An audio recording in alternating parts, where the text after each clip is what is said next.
Welcome, ladies and gentlemen, to ECW March Mayhem.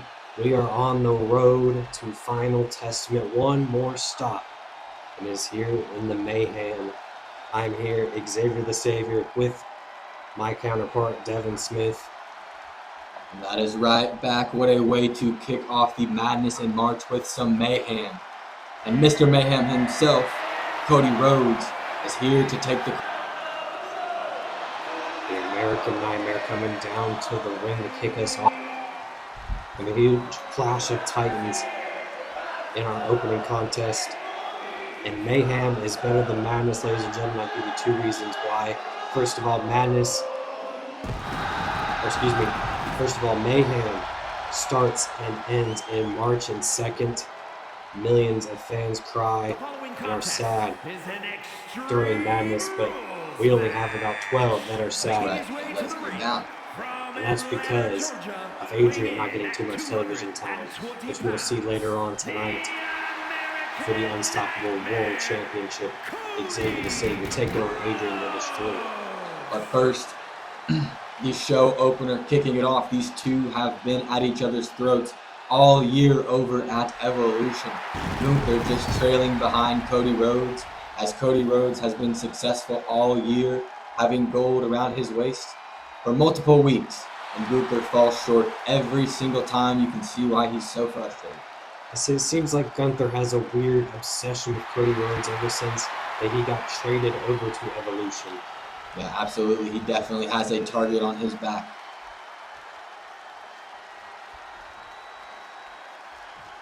Although not too many altercations between these two superstars, Gunther's kind of kept it light, using his words as warfare instead.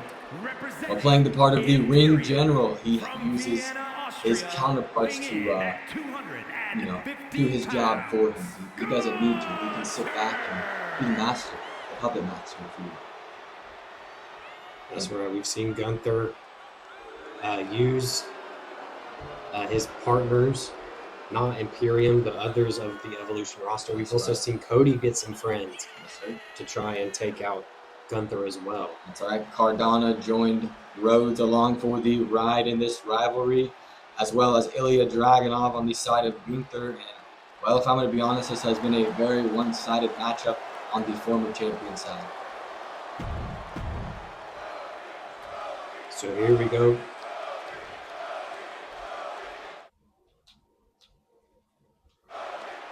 Here we go, ladies and gentlemen. Cody Rhodes taking on Gunther to kick off March Mayhem. Gunther immediately going into the chops of Cody Rhodes. And those traditional chops of the ring general, such patented in his moveset. He's been waiting for a long time to get his hands on the American Nightmare. He's definitely not going to stop tonight. They have not seen each other in a one-on-one scenario, in a couple of months, but just last week, Gunther interrupted Cody in the middle of the match. And another big slap there, causing him to disqualify with Kevin Owens. The ring general grabbing a sledgehammer early on in the contest. A quick pinfall here. An early 2 count for Cody Rhodes. Something to note. Yeah, Gunther will be definitely capitalizing on that, realizing that Cody Rhodes is already weakened down. And the disrespect by the general, just wiping his boots off on Cody Rhodes' face there. A big European uppercut. Been a very one-sided matchup so far here early on, but that is the story of Cody Rhodes that Gunther can't seem to get over. Hip attack there by the ring general. Cody Rhodes trying to get some separation, cannot. He can't even get on his feet, struggling to catch some air. Maybe he didn't come out locked in tonight. And the ring general definitely is looking to cause some mayhem with a chair. That is what it's all about on the road to Final Testament. Cody Rhodes fired up. Instantly turning the light switch, cross, Rhodes connects. The back of the neck of the ring general was on that sledgehammer, a brutal impact. But lifting his shoulder up just enough for him to kick out at 2. Cody Rhodes now having a comeback of his own, back on top. The former champion looking to end it. Gonna wear down Gunther now with a submission maneuver. He knows he has no time to waste. This rivalry has gone on far too long. He needs to cut it short. His own submission, Cody Rhodes able to dodge. Looking for a weapon, giving time for Gunther to recover.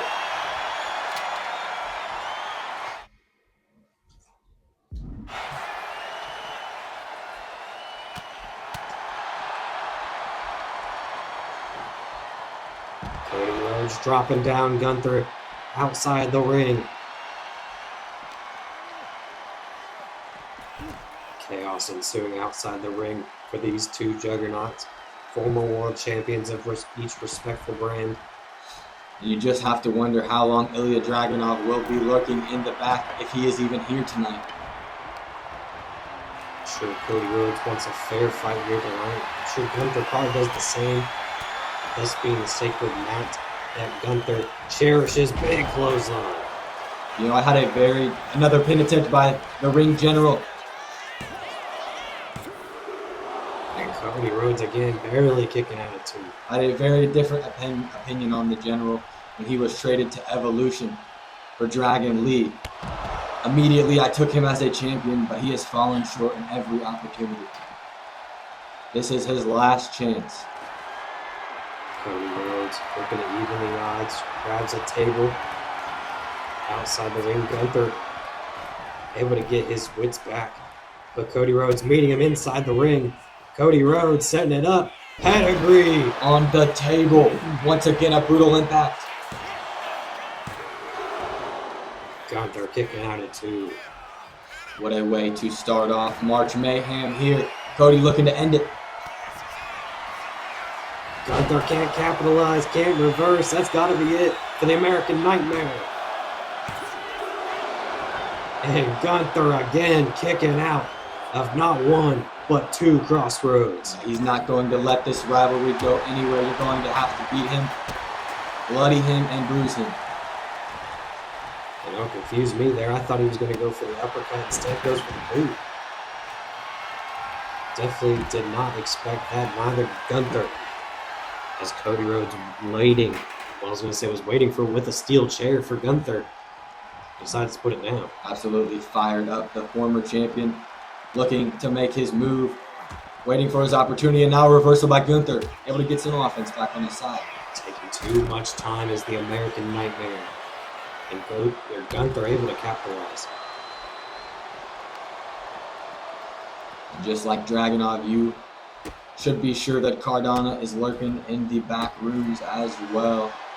Though this should be a fair matchup, be on the edge of your seat because this rivalry has been nothing but unfair.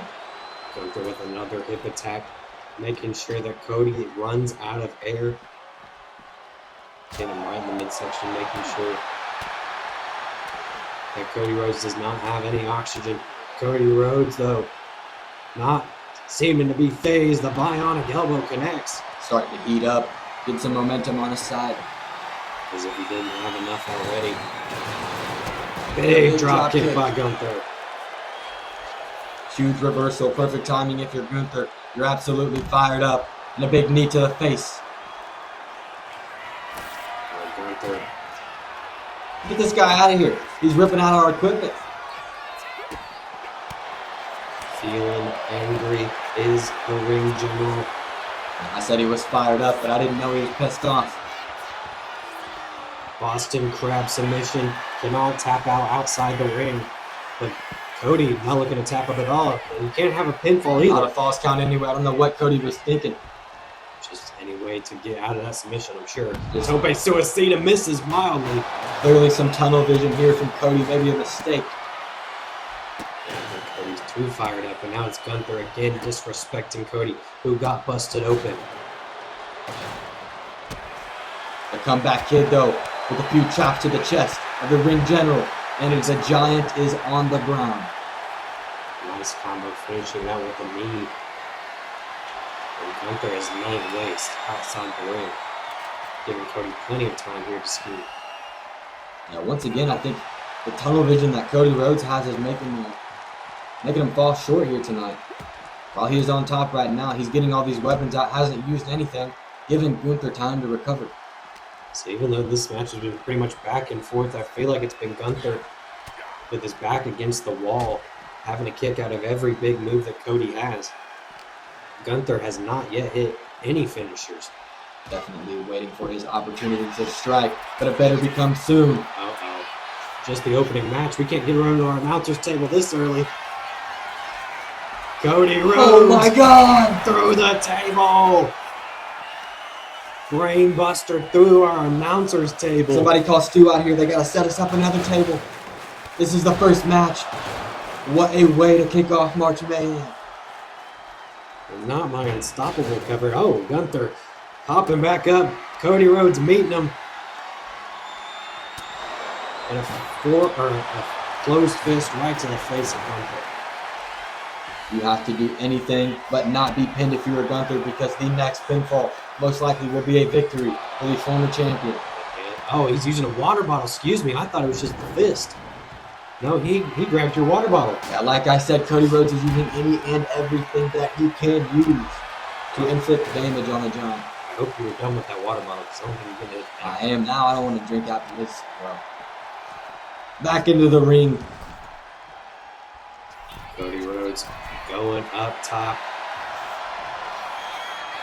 Wanting Gunther to get back up. Here he is. Gunther sees it, but doesn't.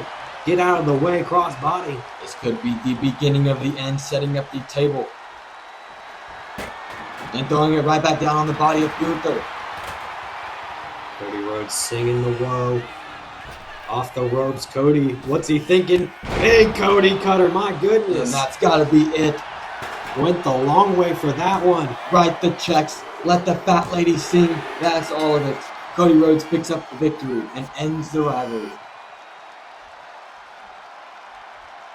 Here is your winner. Cody Rhodes keeps on proving night in, night out why he is the top dog of Evolution. And I hate to use the word, but he's just unstoppable. As another impressive victory for Cody Rhodes. It's going to be interesting to see what he has in store for Final Testament. The following is an Extreme Rules match and is for the ECW Women's Championship. Here we go, ladies and gentlemen. It is the Battle of the Terror Twins once again, part 2, with Rhea Ripley having their singles competitions up 2-1. And Jade Cargill wants her gold back around her waist. The storm is here. And once again, just like last night, looking out, it's pretty sunny. The storm has been carving her way through PLEs all throughout the year. And, well, just like the ring general, maybe fallen short a couple of times. However, just like the general that she is of that women's roster there on Unstoppable, she pops right back up and finds herself right back in PLE. Yeah, Jade Cargill had a huge matchup last night in tag team action, teaming up with Cactus Jack, kicked out of not one, but 2 Riptides to pick up the victory for her and Jack.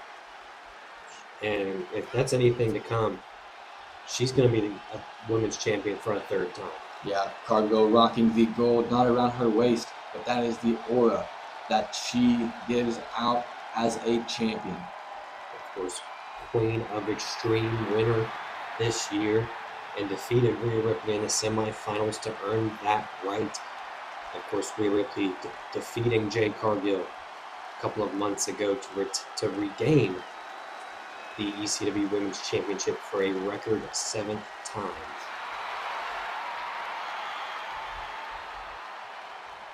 Again, to quote Jade Cargill, even though Rhea Ripley is a 7-time champion, that means she's lost the title 6 times, so she is definitely beatable, and she proved that last night on Unstoppable.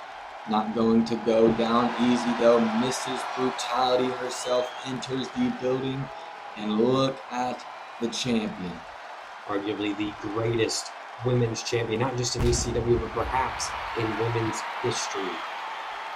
in Mommy, a.k.a. Rhea Bloody Ripley. Yeah, there would be no records to break if someone did not set them first, and that is Rhea Ripley in a nutshell. She breaks barriers. She has been in matches with men who can't compete with her. It does not matter. Jade Cargill is just another woman. I mean, the records speak for themselves. Rhea Ripley, first women's champion. Rhea Ripley, longest reigning women's champion. Rhea Ripley, most reigns as women's champion. I mean, she just sweeps it across the board. Yeah, you can only do so much glazing before you just have to bow down to the real queen of the ring. I mean, let's be honest here. But both women want to walk in to Final Testament as the top woman. Who will it be, Rhea Ripley or Jade Cargill?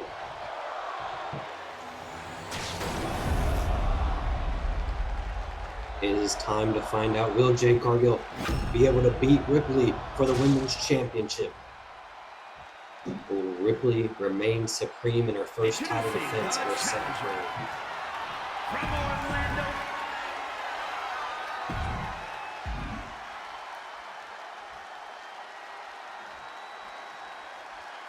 Handing over the gold that both women know so well.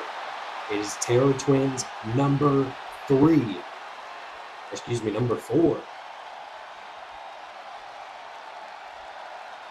Here at March Mayhem. Though Cargill has fallen short, she has looked fantastic over the last few weeks. Clearly the momentum is on her side. Though she is not the champion, I don't know that she is the underdog in this match. Yeah, it's hard to say that either one of these two superstars are an underdog. Definitely even favorites here if you were to bet on this match. And we know Rhea's strategy to get brutal. As I said before, Mrs. Brutality herself. You best believe she's going to be using some metal in this match. If you are Jade Cargill, what point of Rhea Ripley do you have to stop to become champion once again? I mean, Jade Cargill, like last night, kicked out of not one but 2 riptides, and I think that really set the tone for Ripley. Kind of just taking her momentum down. Yeah, absolutely not easy to kick out of 2 riptides. As a big slam by Ripley once again to get some offense.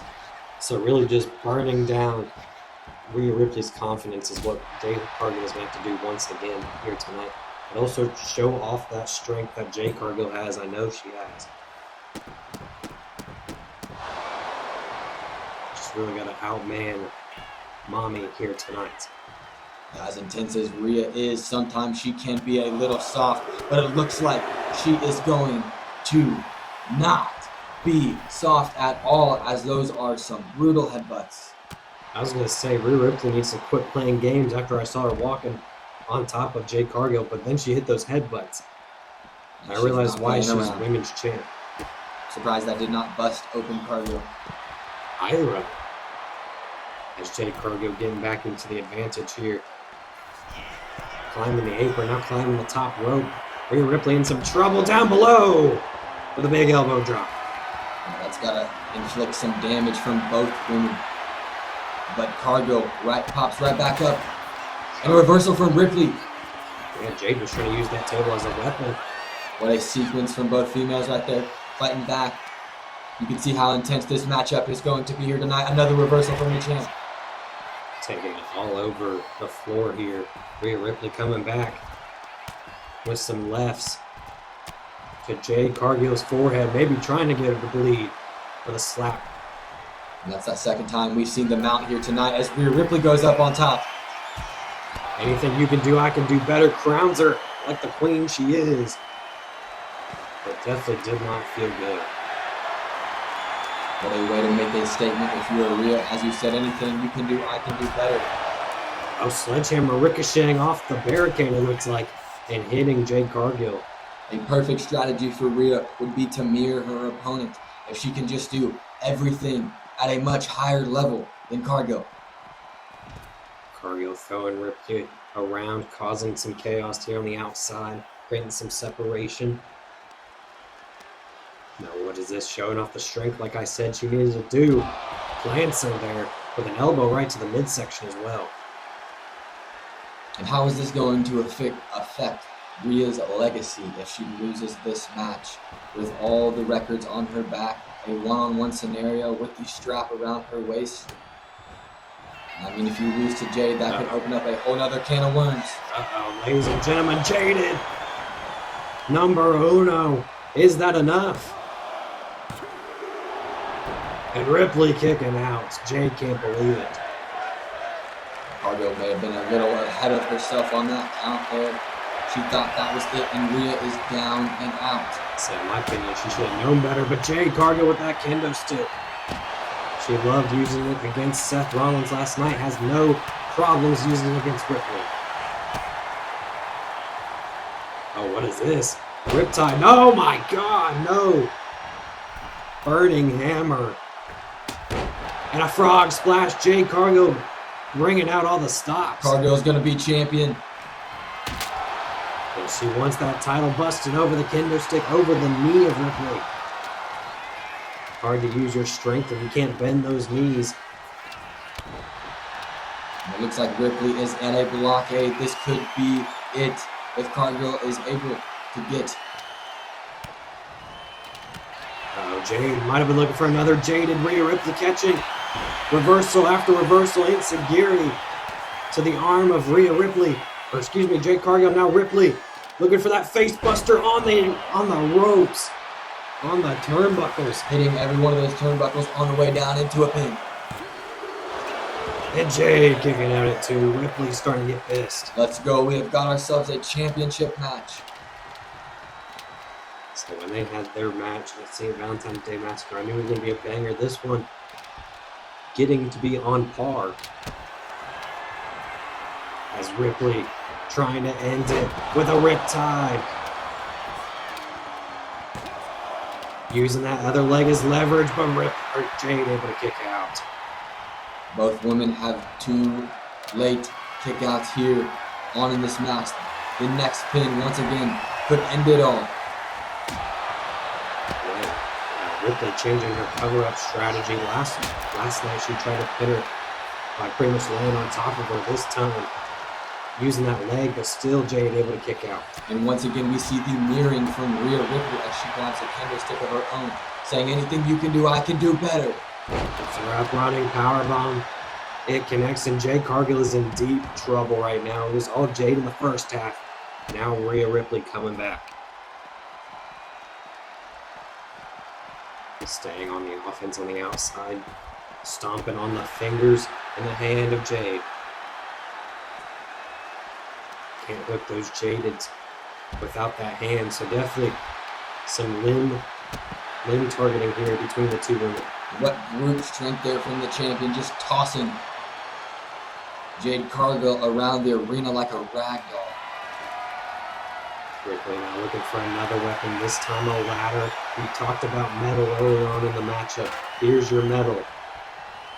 It's going to be interesting to see how Ripley uses it. Rhea, no stranger to metal, no stranger to damage.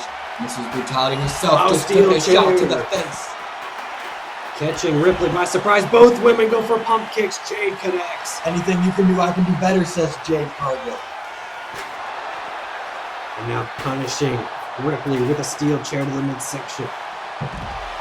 Oh, interesting. Looks like Jade Cargill might have tripped there. Rhea Ripley will capitalize with a DDT. Yeah, and that could have been it had the spear landed. But a big reversal from Cargill. Not again. Taking off. Stu, come back out here. Taking off the announcer's cover. Nobody likes the unstoppable cover tonight, it seems like. Yeah, Evolution clearly getting the advertisement.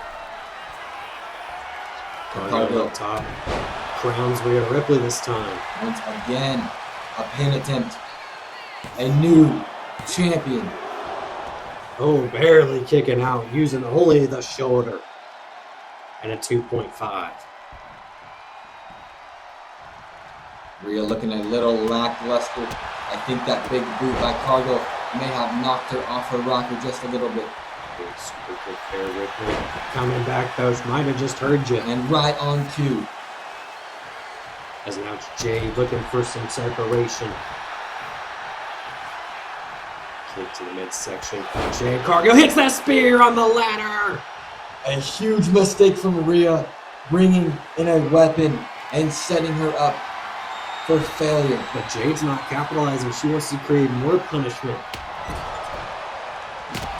And using that like a javelin into the midsection of Ripley and breaking it over the body. But if you know anything about the champion, she loves this. Jade needs to end this now. Powerbomb. Jade, could be it. cover.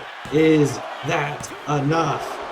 And no, it's not. I'm telling you, Rhea is not going to go out unless you knock her lights out. Gonna have to hit another Jaded. I'm afraid. Pump kick. Ripley's in trouble.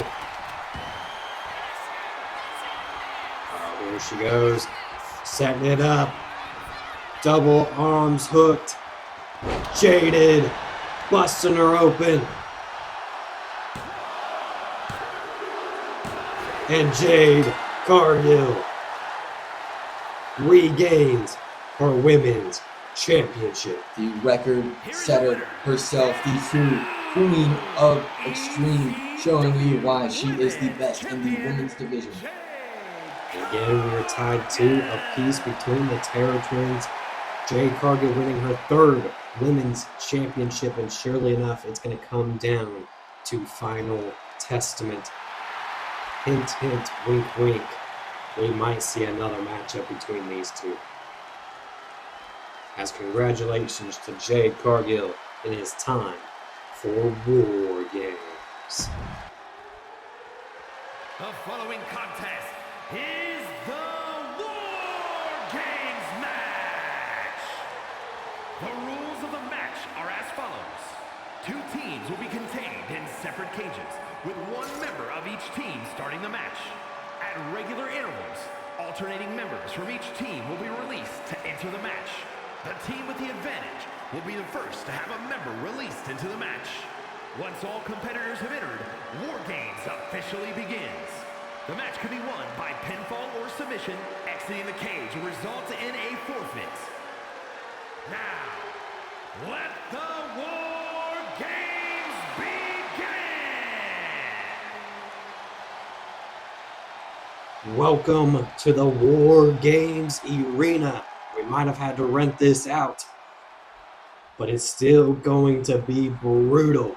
And the first time in Evolution history, we will see a War Games match. And kicking us off, we already seen some of the participants in the cages, but starting the matchup off for Team House of Black, it is, of course, the self-proclaimed leader in Aleister Black. I mean, the name, his last name's in the faction name, so he must be the leader, right? Well, you know, you would think so, but a little history between this faction, a little controversy between Aleister and Karrion have been brewing over the last couple of weeks because, like you said, the claim of the last name of Aleister Black, well, that's in the name. The game is in the name. But Karrion Kross comes in here and takes over, and to be honest, he might have ran this crew into the dirt. If they do not come out of this cage with a victory here tonight, this could be the end of House of Black.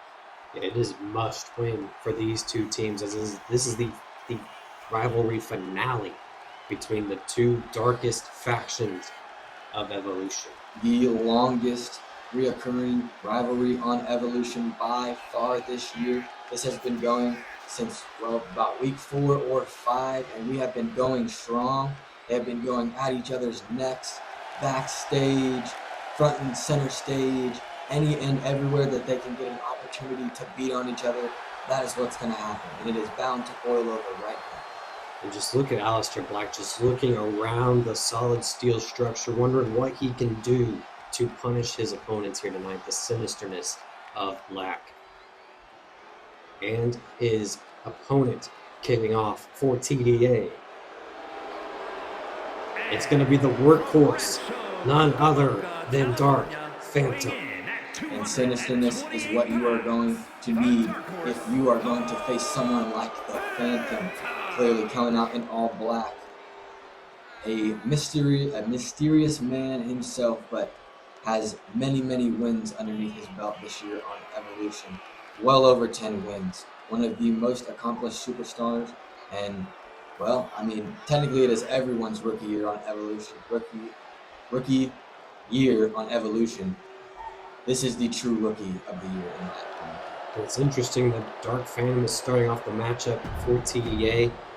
Maybe the most prepared, the most endurance superstar out of the group, I guess. Yeah, absolutely. Sean Spears, the true leader of this gang.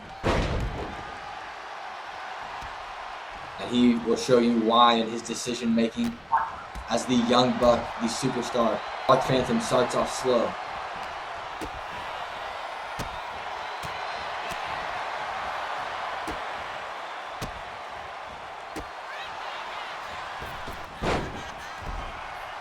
And Black with some offense of his own early on, immediately trying to escape. But you can't escape, you'll forfeit the match for your team.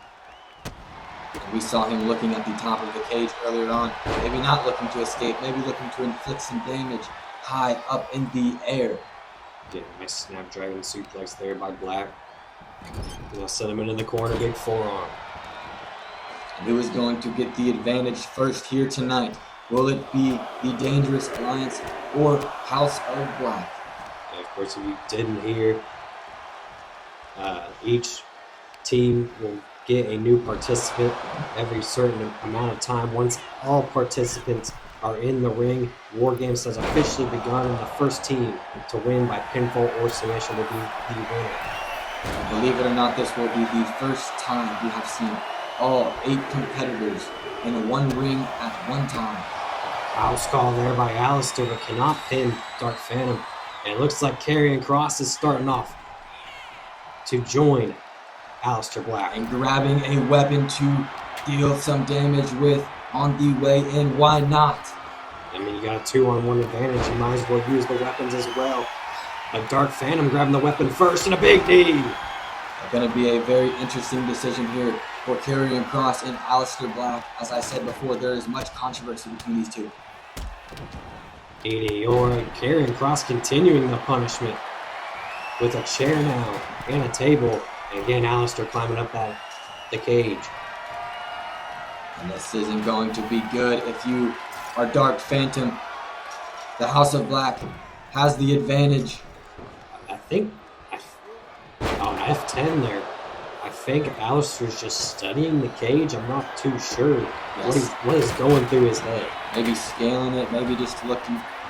I don't know. I don't know where he's at. He is the king of strong style, so Big forearm here by Karrion. maybe he should stay in his lane.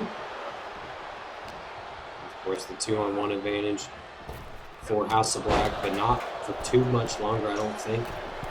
Dark Phantom's just going to try and survive. Karrion Kross showing Alistair Black an example of how it should be done, and the table is set up in another ring. Here we're going to even up the numbers as Baron Corbin maliciously makes his way into the ring. Yeah, of course, Dark Phantom and Baron Corbin looking to go after the tag team titles on a couple of occasions. Definitely have grown to know each other very well on the TDA. Now looking to help his teammate here. Big Dragon Suplex again by Black, and Karrion Kross looking for a steel chair.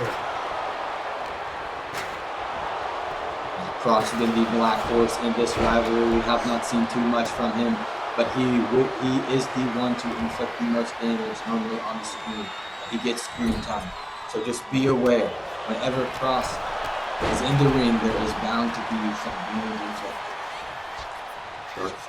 Dark Phantom and Alistair Black getting the upper hand right now. Karrion might have been looking for that straight jacket submission, but Phantom was able to reverse. And as this rivalry has went on throughout the year, the Deadly Alliance has gained so much Oh, big forearm. out of nowhere, stunning Dark Phantom, and Baron Corbin able to defend him. Didn't mean to interrupt you. I thought he had some brass knuckles. No, it was just his forearm. You were all good. That just proves my point. As I was saying, House of Black seems to be taken advantage of every time by the Alliance. Aleister Black pump handle. Going for the flatliner. And once again, right on cue, carrying Cross, bringing in some of that brutality. But once again, the House of Black has the advantage. Again, everybody on the same page. Just wait a minute, Aleister Black, another house call. But everybody's on the same page for House of Black. Everybody's grabbing their weapon whenever they come in. Baron Corbin did not. Maybe looking to set his sights at something else, as once again, the Deadly Alliance, I mean, this might just be their match. This might be where they are comfortable. I have never seen the Deadly Alliance look this insane. I don't know, House of Black looks to be having all their cards playing right now, if you ask me. I apologize, I meant to say the House of Black. 3-on-1 for Baron Corbin, against Baron Corbin right now. And now carrying Cross. Nasty forearms. I apologize, I had slipped up on my words. The House of Black is causing absolute punishment as Baron Corbin takes out Dark Phantom with a big suplex off the top rope by Aleister Black. Another house call reversed by Baron Corbin. Now Baron looking to use that table.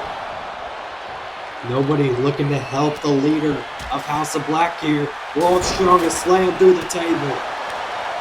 Just where you want to be if you are the Deadly Alliance. You're about to even up this matchup. You got some momentum back on your side.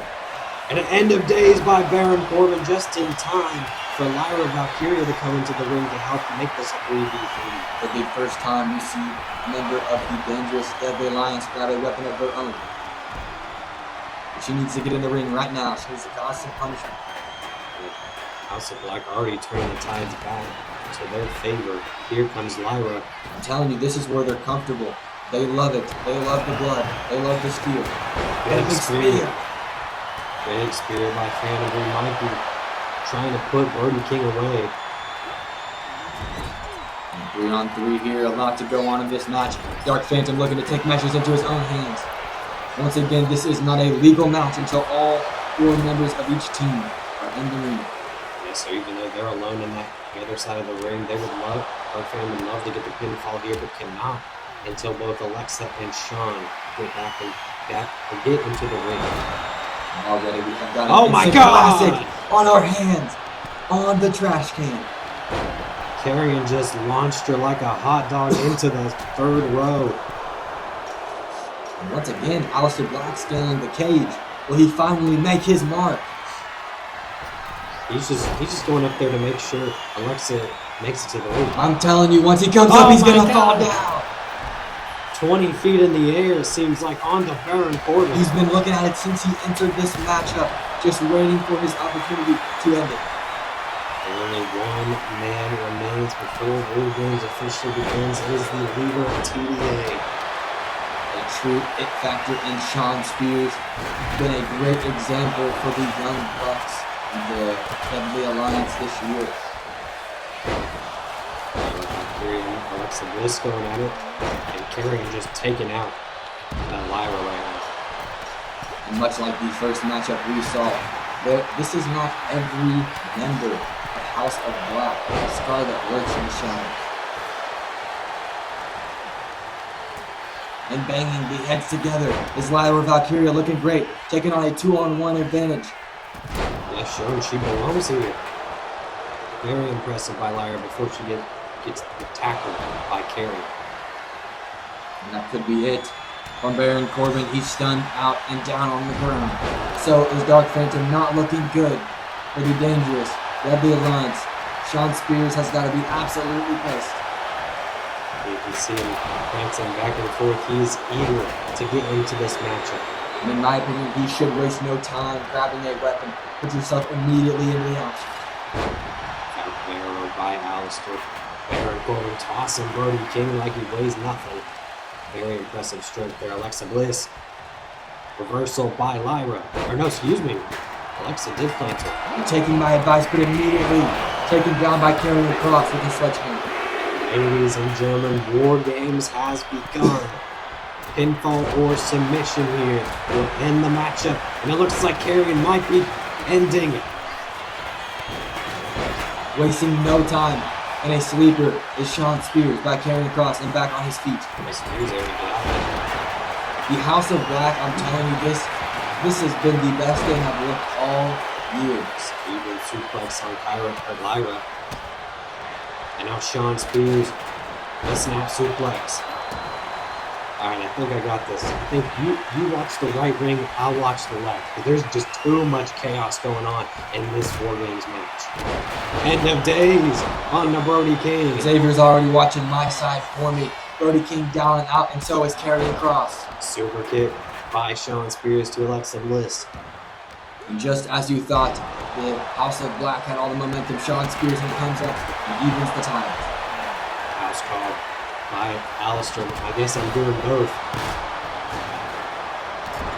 Too much action going on in the ring to focus on one thing. It truly is going to be first man or woman to get a clean pinfall off.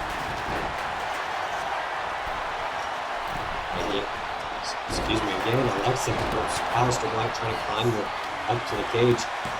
But again, if he escapes, he will have to forfeit for his team. Almost a pinfall there on Karrion. First pin attempt comes from Lyra Valkyria, and a big mistake. That's Brody King. And honestly, Lyra was the momentum shift that TDA needed. They were missing something, and Lyra has been that. That has been the story of Lyra all year. She came and blindsided House of Black, Alexa Bliss. And then Alexa Bliss slamming Lyra into a pin of her own, with the ref not paying attention. Yes, gets it off. Just in time, Dark Phantom breaks it up. And Shawn Spears able to get some momentum back. So is that all 8 men and women in the same ring? Absolutely, we can finally focus on one ring. But there's a reason there's 2 rings. Well, the Dangerous Deadly Alliance clearly only needs one, with Baron Corbin tossing Alexa Bliss like a rag doll as Lyra Valkyria scales the cage. The big frog splash. End of days to Alexa Bliss. The Dangerous Deadly Alliance building momentum. Shawn Spears looking for the ending. This is the synchronicity that we have seen so many times earlier on from the Dangerous Deadly Alliance. You couldn't see it on the screen, but I believe Brody King was able to break up that pinfall when Baron Corbin hit the end of days. As I mentioned earlier, it is going to be the first clean pinfall from one of these men. A sleeper. Shades of Karrion might have learned it from Cross. And he's going to break it up. Baron Corbin might be out. I think the ref just called it. Baron Corbin passed out. What a way to end this damn rivalry. Put that man to sleep. I don't know if I like that call, I'll be honest. But nonetheless, House of Black get the win against TDA in a huge rivalry. Well, these men are no strangers to controversy, so will we see the Dangerous Deadly Alliance lurking in the shadows of the House of Black in the future? Maybe a gold push, maybe a push for the House of Black.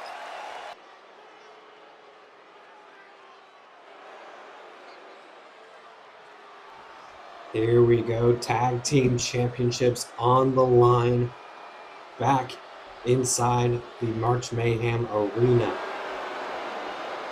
And it's starting off with the champions coming out first. Common theme for Unstoppable has been the champions cutting their way through pay-per-views, and these men have fought against superstars on both brands of Unstoppable and Evolution, and yet they still remain the champions. Yes, very dominant on pay-per-view is the newly Revolt G.O.D. Tama Tonga Loa. And they've been facing all of Hardcore Evolution. Started off with Tama Tonga taking on Mac. Tama was able to pick up the victory. Then it was Tonga Loa versus Tommy Dreamer. Dreamer picked up the victory. And last night, Tama Tonga picked up a huge victory over John Moxley, the television champ. Blood brothers, and they show the chemistry in the ring. It's been back and forth between the Revolt and Hardcore Evolution coming up to this matchup here.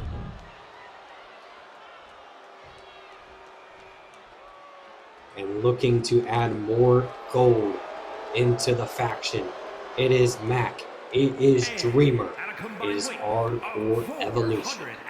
You know, right when I first saw these men make their way into Unstoppable, I could just see the plotting in their eyes. I could see the revolutionary-esque scheming from these men, and it has brought them to a championship opportunity. And they defeated GOD Cup several weeks ago to get this opportunity, and it's been back and forth ever since. But when it comes to tag team action, Hardcore Evolution has a match over them. So will it be 2-0 or will it be new champs?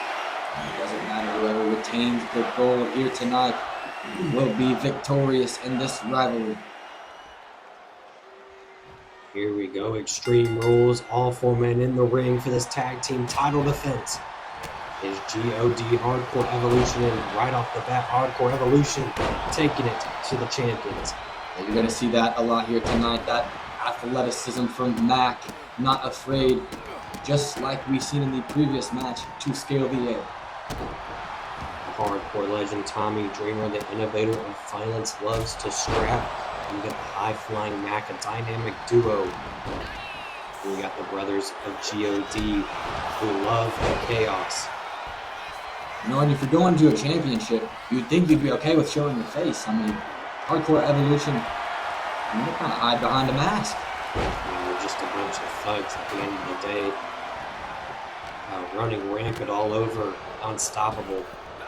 That's right, constantly putting themselves where they do not belong, but that put them right where they need to be. Exactly, they, in the end, earned it by defeating the champions themselves. Dreamer giving some big rights to Tonga. Tonga Mac with a chair in hand to Tonga Loa. So far, the champions not looking too good here.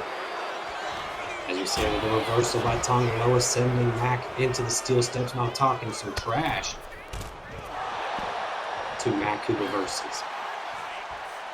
Wants into the grip of the champion. Many men outside of the ring here right now. Tommy Dreamer grabbed the table. So I don't even know where that table came from, I'm going to be honest. Maybe a third member of Hardcore Evolution might be looking in the room. Yeah, we've seen Moxley last night. Could see him again. He does not have a title match here at the pay-per-view. And into the table. It's the champion. Flatliner by Tama Tonga. Tommy Dreamer. Side slam through the table. Picking up the champion like a piece of paper, and the big man on the top rope. A 7-footer. With a big elbow in the cover. The kick out. A big kick out there for the champion. That could have been it. That could have been it early. Yeah, not really seeing the dominance when it comes to GOD.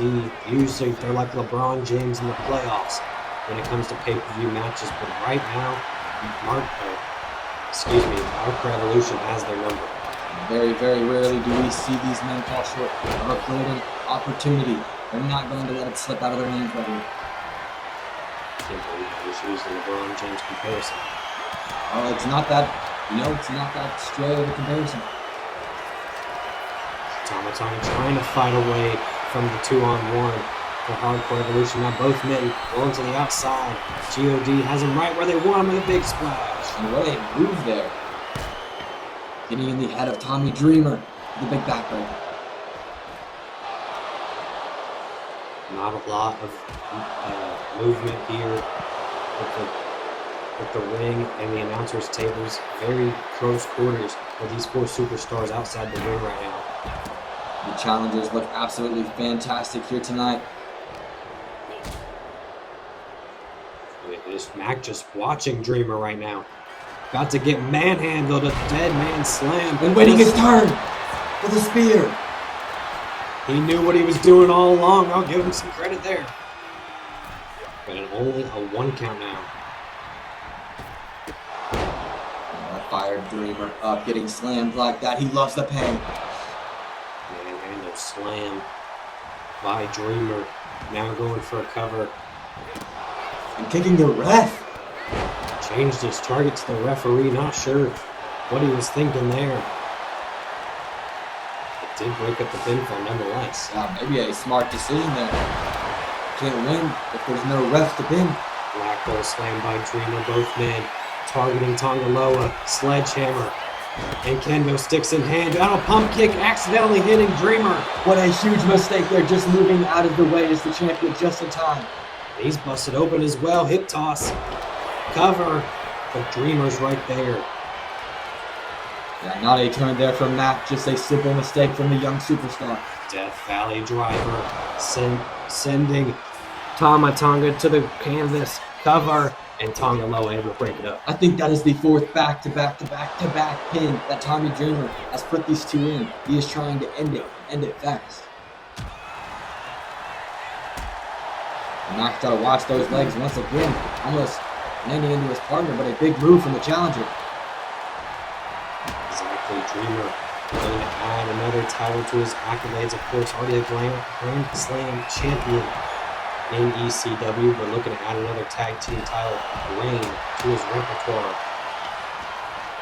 Both men looking for Superman punches. Both men missing. Who's gonna attack first? Big spear there by Tama Tonga. Big spear by Mac. What a rivalry! What a championship match! This could be it. Both teams in tandem know each other too well. Breakup by Tongaloa and a running power slam. Dreamer looking for a big boot, missing. Does not miss the DDT. Tama Tonga distracted. Tongaloa needs to kick out. No! Looking for the cross to hell, and he hits it anyways. But he didn't realize his partner just got pinned. Locked in on the wrong things. We have new champions. Mac and Dreamer pick up the victory in Hardcore Evolution, except for Braun Breaker is draped in gold. And a huge victory for Hardcore Evolution, doing exactly what they stated when they first arrived to Unstoppable.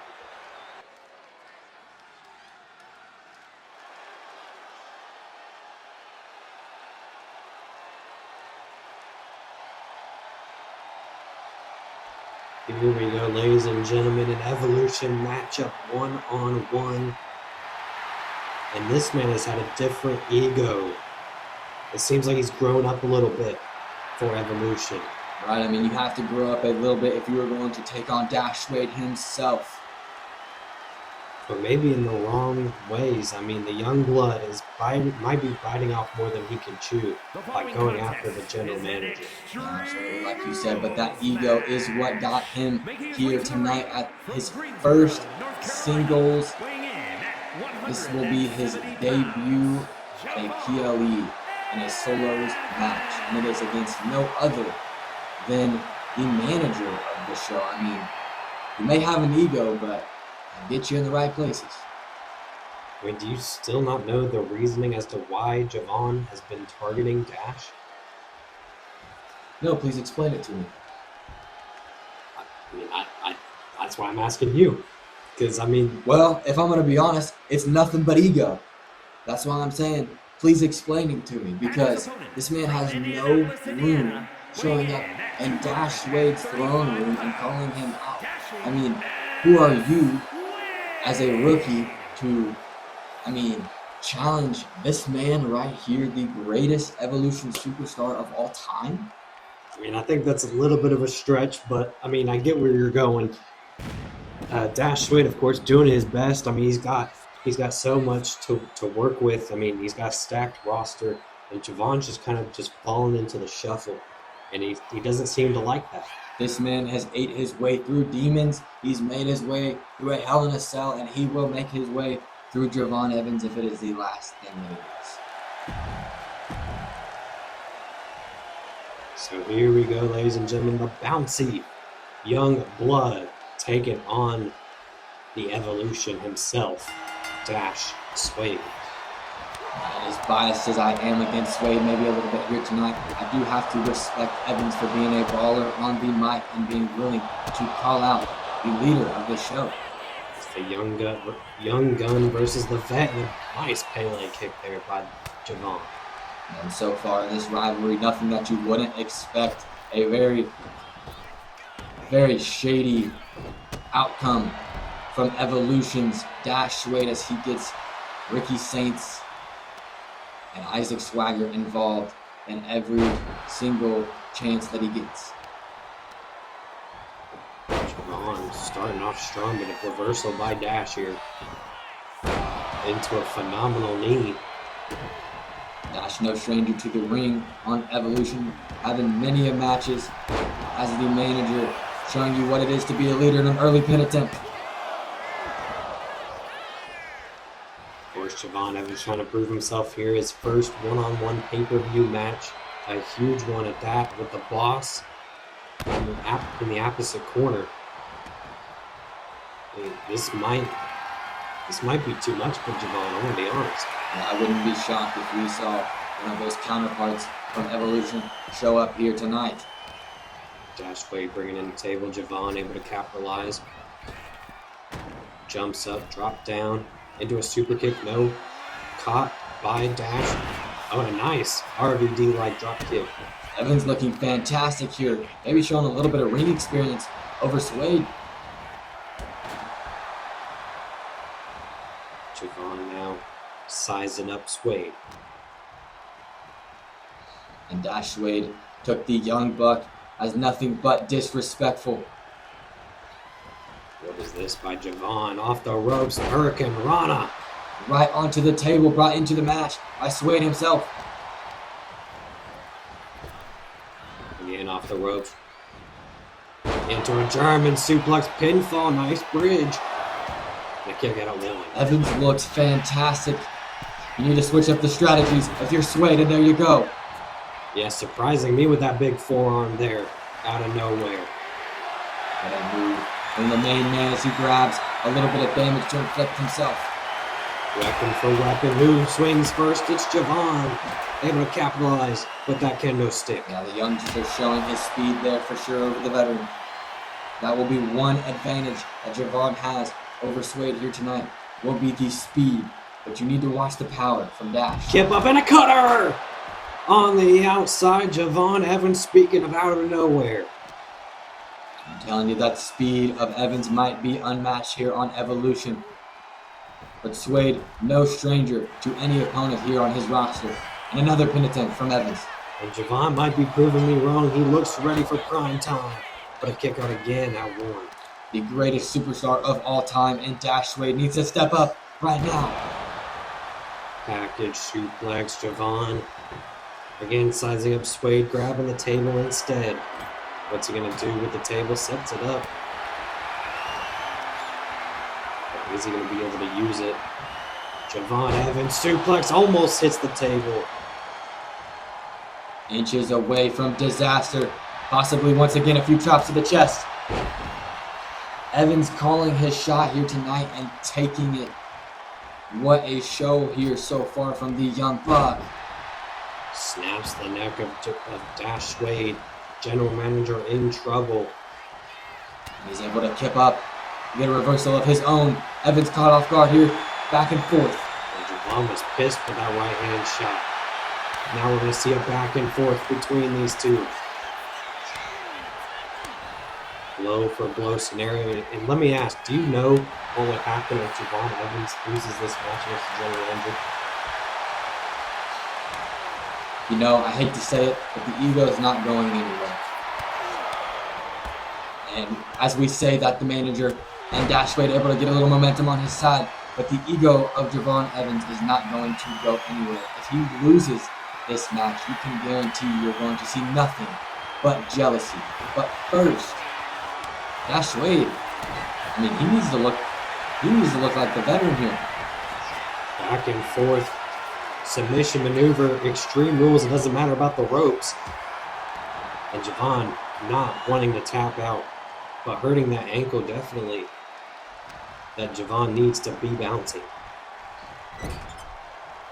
Sends Dash into the corner. Could be catastrophic. Scoop slam connects. That table a little bit in the way for Javon. Just going to go for the quick cover instead. No problem. We'll find a way. We'll make a way. Near fall there, Javon. Not letting it get to him, though. You know, if I'm going to be honest, I think I would be more worried about what will happen if Suede loses this match. I mean, the leader of Evolution losing to the bottom of the bottom, don't you think that would cause a bit of chaos within the hierarchy of Evolution? I mean, people would definitely be not taking Dash Suede seriously, if you ask me. Yeah, absolutely. It's going to cause some turmoil. Suede needs to make an example out of Evans. Bad.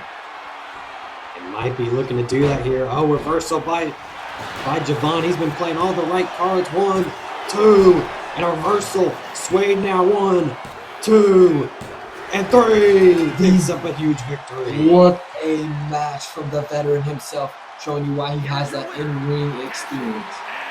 Yeah, what a reversal there. Turning the tides and able to hook that cover deeper than Javon could. And honestly, you can guarantee that that is not going to be the last that you see of Javon Evans. Because Javon pretty much had the majority of that matchup, I'm going to be honest. But it does not matter at the end of the day when the bell rings. Dash Suede picked up the W. Unstoppable World Championship. Former friends turned bitter rivals. It writes itself. It continues here tonight. Their first one-on-one appearance against each other since Adrian the Destroyer turned on the Savior. Yeah, Xavier the Savior having to pull himself out of deep waters this year on Unstoppable. A darkness lurked over him for many, many weeks. And, well, maybe that darkness was your best friend. I mean, how could he turn on you after pulling yourself out of that hole? I don't know. Adrian, at the top of his game, decided he no longer needed the Savior after winning the Unstoppable World Championship. And that's kind of sent Xavier spiraling. And Adrian said he wanted that demon back here tonight to face for the World Championship. And we might get that, we might not. And again, it's definitely made the Savior spiral, definitely made his ego rise a little bit. Absolutely. Adrian the Destroyer is not nicknamed the for any other reason other than to destroy things. He brings that demonic energy, as you can see with that mask here as he enters the ring with gold around his waist. He is the leader of the revolt. We saw the tag team titles come crumbling down. They're without gold GOD. So now it's just up to Adrian to remain on top.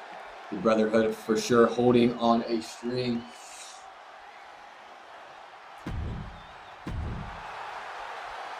So here we go. The blood has boiled over. Xavier the Savior taking on Adrian the Destroyer for the Unstoppable World Championship. I mean, what did you expect when you create such a disrespectful move from Adrian the Destroyer? Coming in just like Javon Evans, attacking the main man on your show. The only difference is, well, you're not the underdog anymore. You have the championship. Xavier throwing off Adrian, trying to showboat. Instead, Adrian hits a Hurricane Rana and now it hits secured by the Savior. The Savior not going to go down that easy here tonight. Just like Suede, so much experience behind the belt of the Savior, throwing himself in deep, dark waters. And Adrian is in a little bit of trouble. After losing last night, we heard Captain Carter try and save the Savior, leading up to a matchup in our main event where Captain Carter had a huge upset against the Destroyer. So momentum definitely not on his side, even though he is the champion. Unfortunately, here tonight, you have to fight your own battles. You cannot have someone fight them for you.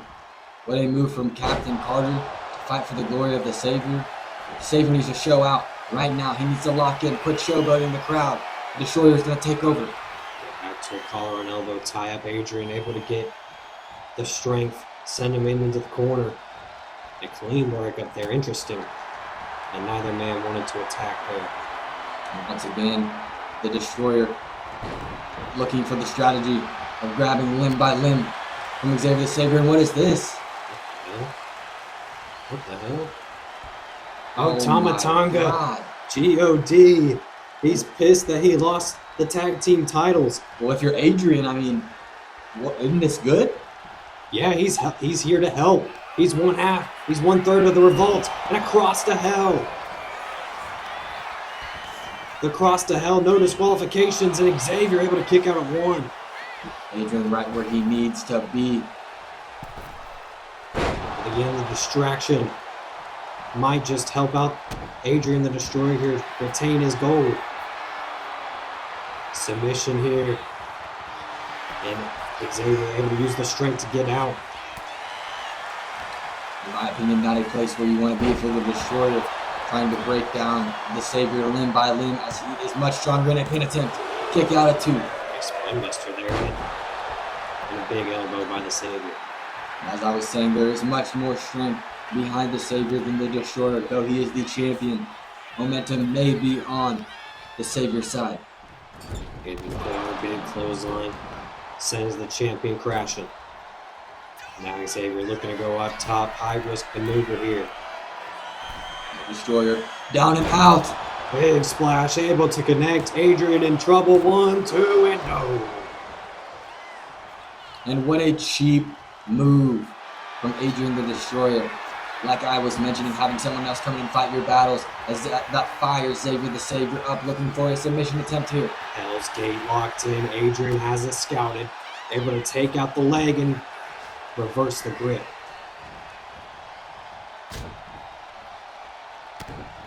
The Savior once again back on top, reversing the momentum of Adrian the Destroyer with a few big hammer fists to the back.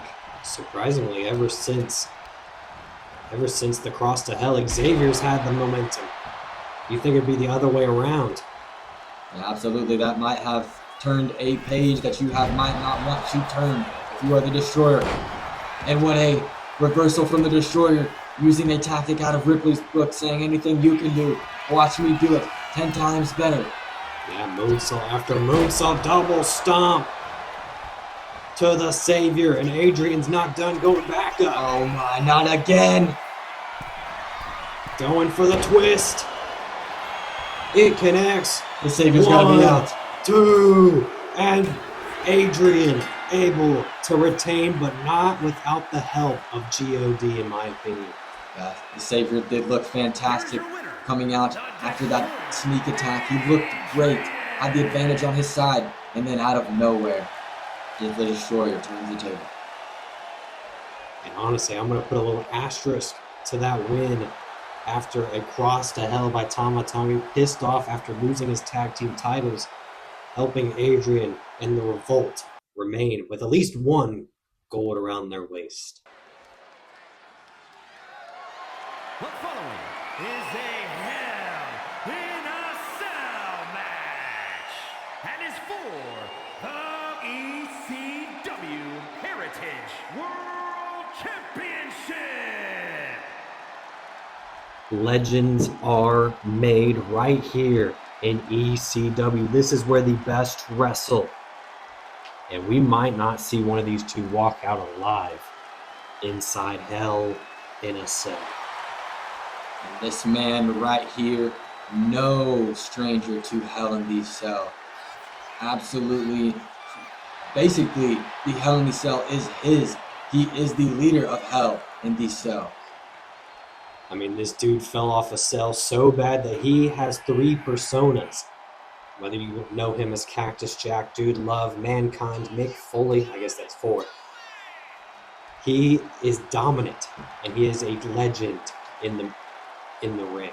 Yeah, first known as Mick Foley or Mankind, was knocked absolutely senseless after he was dropped 30 foot off the cage. Not once, but twice, and of course, this is why this Hell in a Cell match has been made official, because Rollins wants to do it again. to Cactus Jack to retain the Legends Championship this time around. And Seth Rollins, no stranger. He does not fear punishment. Right where he wants to be as well in the Hell in the Cell, the revolutionary, finding creative ways to break down his opponents week by week. And again, the Legends Champion defeating Cactus Jack at St. Valentine's Day Massacre to win the gold. And he is a legend in ECW, that is for sure. But can he retain the gold here tonight? That is the main question. In a matchup that both men know pretty well, but I would give the turn to Cactus Jack. Yeah, once again, maybe a little common theme here tonight is veterans versus the younger fighters here. And well, to be honest, the veterans have had the upper hand, other than last match where we saw the Savior was taken out. But still, the veterans look much better here tonight. Again, Cactus Jack did get a tag team victory last night when teaming with Jade Cargill, and we saw Jade win her championship earlier on in the night. Will the same happen with Cactus Jack here inside Hell in a Cell?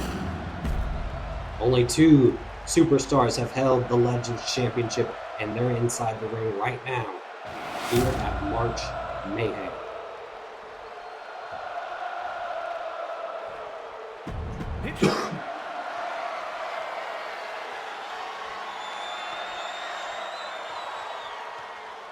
Seth looking a little reluctant to give the title to the referee.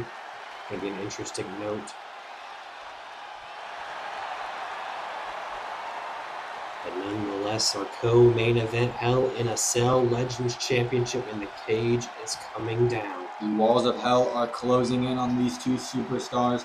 Who will come out the true legend of Unstoppable? What a scene here in the co-main event. Earlier on, Cactus Jack looking great. Starting the match off inside the ring, the steel structure surrounding him. And Cactus Jack laying no waste to Rollins here. To start this match off, Cactus Jack realizing that his time might not be forever here in ECW after just coming back to win the championship, just to be a part of the tournament, really. Yeah, in your opinion, who deserves to be here more, Seth Rollins or Cactus Jack? I mean, Cactus Jack just got here. It's Rollins using the ropes as a cheese grater, but to answer your question, I believe that, honestly, Seth Rollins deserves to be here. He is a former ECW world champion and a big super kick, but no disrespect to Cactus Jack. He is a legend, but I think it might be time to end it. Thinking too far from you, though. He is a team of danger, no stranger to pain. Maybe here soon, he will realize that all legends have a retirement. It took Ric Flair 4 tries. Maybe Cactus Jack needs a couple more. But he still looks good. He still looks in shape to be a part of this matchup. He did sign that he wanted to be a part of this matchup. All liabilities are off the table. Despite DDT by Jack. It'll be tough to gain control if you're the referee of this match. Both superstars basically do not care of any authority. And the matchup starting off slow, in my opinion. I'm sure it will rank up faster as the match goes on. Seth Rollins misses a big frog splash, but still able to get the momentum still on his side. Well, as dangerous as both of these opponents are, each opponent will break you down technically, so you want to be very, very careful on which move you make. As Cactus Jack gets thrown out of the ring for the first time, you see a little bit of steel involved. Potentially. As again, both superstars outside the ring now. Throwing him into the steel steps, tripping over the steps. Now to the other side of the ring.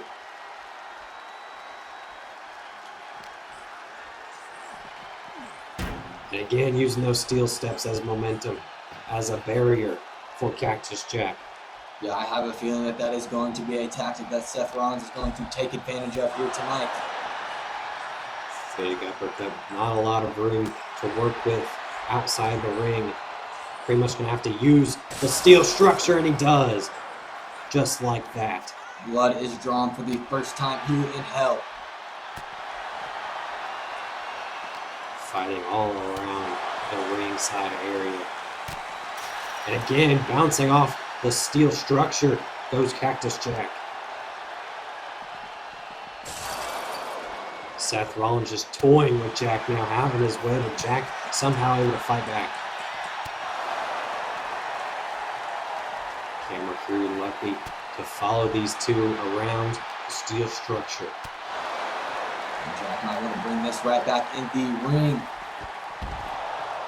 Forearm there by Jack as both men again staying on the outside. Cactus Jack busted open, of course. Another uppercut. And now Cactus Jack just releasing Rollins here. And that choppy fighting style of Cactus Jack has got him caught up in a pedigree by Seth Rollins. Beautiful pedigree. And might be looking for the ending here. Curb stomp connects. Rollins looking to put it away. Put the old man out of his misery. And just like that, honestly, a little lackluster in my opinion, but Rollins puts away Cactus Jack to retain the Legends Championship. At the end of the day, he's showing you why he is a true legend, not afraid to put out one of the best. And I think this goes all the way back to cold-hearted. Seth Rollins proved to everybody right that he could have put that Fatal 4-Way away in an instant. Instead, let Cactus Jack have his moment. And I think that moment was ran out. It's going to be interesting to see who Seth Rollins faces at Final Testament for the Legends Championship. Hopefully you have a legend in mind for Evolution. But nonetheless, congratulations to Seth Rollins, as ladies and gentlemen, it is time for our main event of the evening. The following is an Extreme Rules match and is for the ECW Undisputed Championship. Evolution World Championship, our main event of the evening. And an open challenge indeed has been accepted by no other than Kenny Omega. Christian Cage called his shot on this week's episode of Evolution, and this man has answered the call. The cleaner is back to accept the open challenge and receive what he is due, as he looks to become Evolution World Champion once again after losing the title to Christian Cage. And I don't know that this was what Christian Cage expected when he called out the Evolution roster, immediately having to run back the championship match that he gained the title from. But Kenny Omega is absolutely locked in. He lost the belt just weeks ago to Christian Cage. And here tonight, he will get his revenge. If it is the last thing he does on this earth. The main event has been accepted by no other than the former champion, Kenny Omega.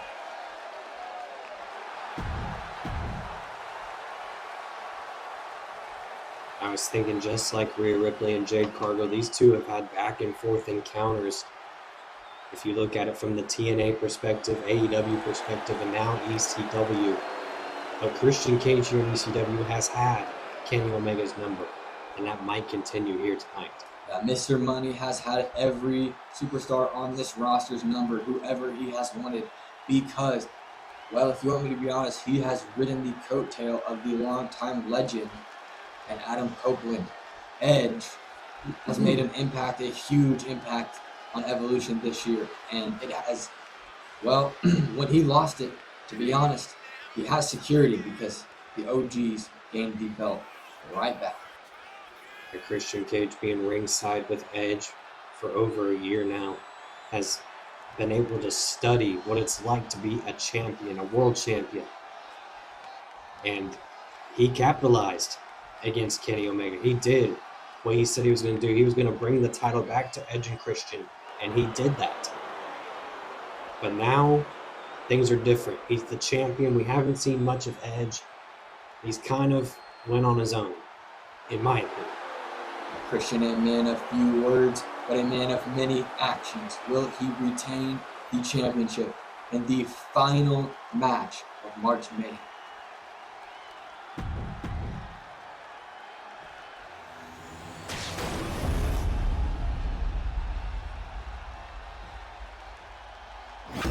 Christian Cage holding the title like it's a child he doesn't want to give up in a custody battle.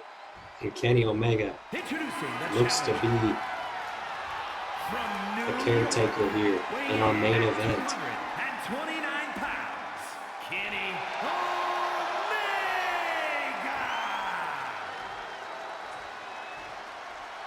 Omega. Omega looking confident. And his opponent from Toronto, Ontario, Canada, weighing in at 212 pounds, the ECW Undisputed Champion, Christian.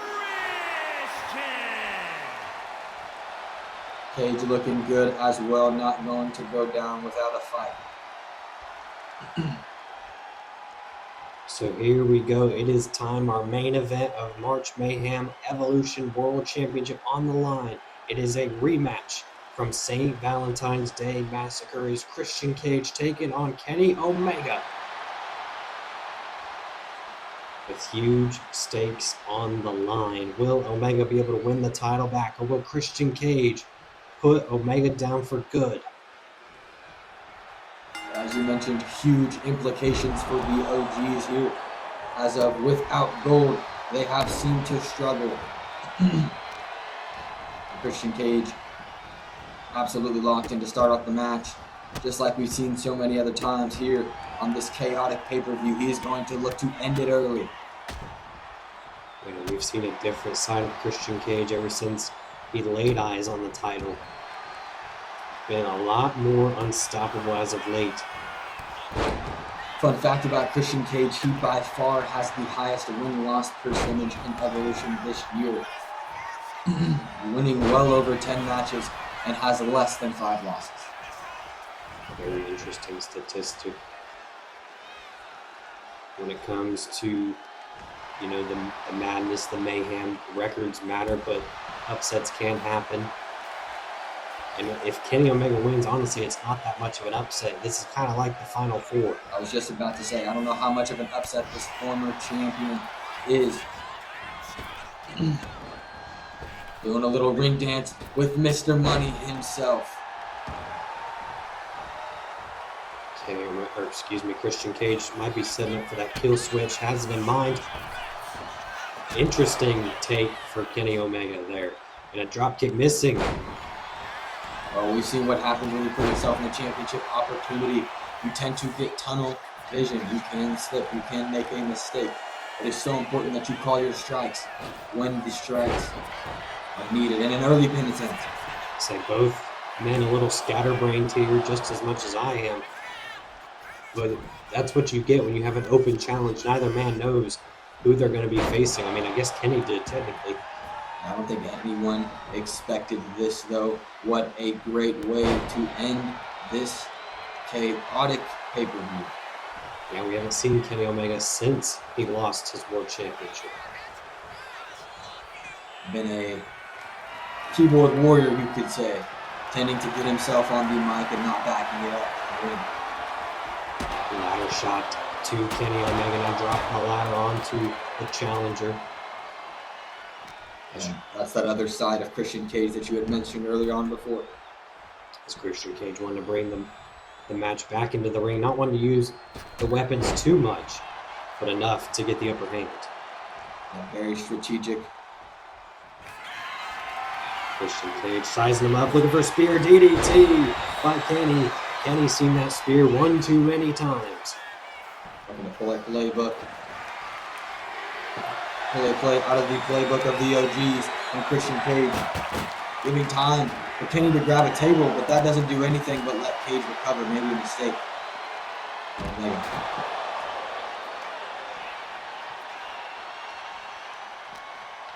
Whipped back into the ring like you had mentioned before.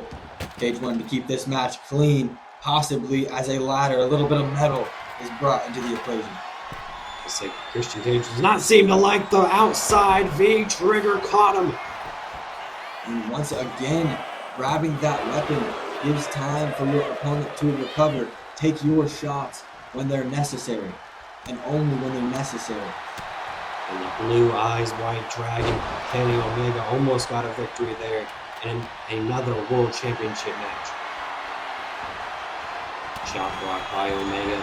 Christian Cage starting to fade away, but again, Kenny scatterbrained, missing wildly. Not much time to prepare for this match, as this match was announced this week. So there is no shock that both of these opponents are struggling a little bit to get on each other's pads. Another pin attempt. Desperate here by Omega. And a kick out of one, showing that Christian Cage has a lot more left in the tank. Missing dropkick. Kenny feeding off the fans. Might be looking to put this matchup away pretty soon, but a reversal by Christian. Oh, and a low blow by Cage. Are you kidding me? There's no way. And Omega kicking out at two. Christian looking beside him like, really, you just kicked out. Well, if you do not remember, that is the way that Christian Cage won his matchup against Cardona. A low blow. Christian showboating a little bit, showing why he is the world champion. That he can do whatever the hell he feels like when you're on top of the world. And the pinup. Kenny Omega. Nice roll up there, but a kick out of one. And Omega just staring down Cage into a knee drop. Omega starting to slowly build momentum in this matchup. Maybe exposing the champion a little bit here without his other half. The Terminator calling his shot. One-winged angel. Is that enough? 1, 2, and Christian kicks out. We have got ourselves a championship match. Once again, both of these men are down and out. Showing a little bit to his young brothers in Kenny Omega. And with that missile drop kick, now looking for another weapon, sledgehammer in hand. Really the first weapon that Kenny's really brought out besides that table, but did not use it. I never will forget his roots. How could you if you are so... Uh-oh. Kill switch engaged. Out of nowhere. Is that enough for Christian to her shame? And no. Late kick out at 2. And mounted on the top of Kenny Omega is the champion with all the momentum on his side. This could be the beginning of the end for the challenger. I really thought Christian Cage was in deep trouble. Again, trying to go for that maneuver and again missing. I'm telling you, Kenny Omega's head is somewhere else. If it wasn't for the showboating, Christian Cage might have had this matchup done and over with. You can definitely tell where both of these men's personalities are. That's when they move from Omega. Off the ropes, flying elbow. Omega again firing up. A comeback kid himself. Looking for another one-winged angel. Stirring is Christian. No, the sledgehammer and a drop toe hold onto the A ladder. huge mistake from Omega. That could cost him everything. Back elbow off the ropes. Christian on top. Instead of going for the cover, once the sledgehammer, both men's egos going through the roof. Well, if you can recall, that is how his blood brother and Edge, his best friend and Edge, won his first championship, was by a sledgehammer. So can you blame him? I guess not, but package suplex. If I'm one of these two, I want to put this matchup away. I don't want to potentially ruin my chances. Oh my, once again, using our table possibly as a tool. This is not a tool. This is what we use for work. You know, bell lock, shades of Daniel Bryan, Bryan Danielson But outside the ring, it doesn't matter if Christian Cage taps out. The match isn't over. And that's an insane way to keep this rivalry going. Christian Cage tapped out. The ref didn't see it. The rules don't matter. It's not eligible. The only way to end this match is inside the ring. And Christian Cage able to get back on his feet and spear the champion. And in my opinion, that was a 1,000 IQ play. Christian Cage taps out, lets Kenny Omega break it up. Kenny Omega gets rid of the submission, and Christian Cage hits the spear. I mean, we all thought it was over, even Kenny Omega. Genius idea by Christian Cage, the world champion, who can now capitalize after hitting a big spear on Omega, now throwing him into the steel steps. Omega is mangled and bruised, but he's back on his feet. Might have been there for the kill switch. Omega able to break it up with a back elbow. Reversal after reversal on the outside. Into a drop kick, sending Omega down. Flipping that through steel steps. And now throwing the steel steps, burying Kenny Omega. You can see it's his legs. He's looking like the Wicked Witch of the West. It's Christian Cage bringing the house down on Omega. Now grabbing a table as if he doesn't have two of them right beside him, and maybe that's why he put it down. Yeah, the announcer's table wasn't good enough. Maybe getting out of that tunnel vision a little bit. Omega able to reverse out, breaking it up. Now Omega just throwing him into that ladder across the floor. Both of these men just tossing each other around the arena like rag dolls once again. Both men gassed. You can tell that they're tired. Trying to give it their all for this Evolution World Championship. A little more steel.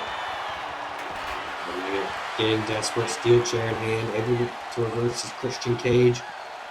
We might be looking to put this matchup away. Throws Omega back into the ring. No weapons in sight. Each man fearing a pin attempt. Back and forth. The trigger might have just knocked out the champion. Is that enough? And yes, it is. What a way to end it all. A new champion, new world champion for Evolution once again in Kenny Omega. Kenny saw his opportunity, answered the open challenge, and capitalized. Like I said, he's the cleaner, and he asked for his payment, and he damn sure got it. In a huge victory over Christian Cage, new Evolution World Champion, Kenny Omega. Ladies and gentlemen, thank you all for watching. Please like, subscribe, hit that little bell, as we are 4 weeks away from Final Testaments. Ladies and gentlemen, thank you all for watching, and as always, have a good night.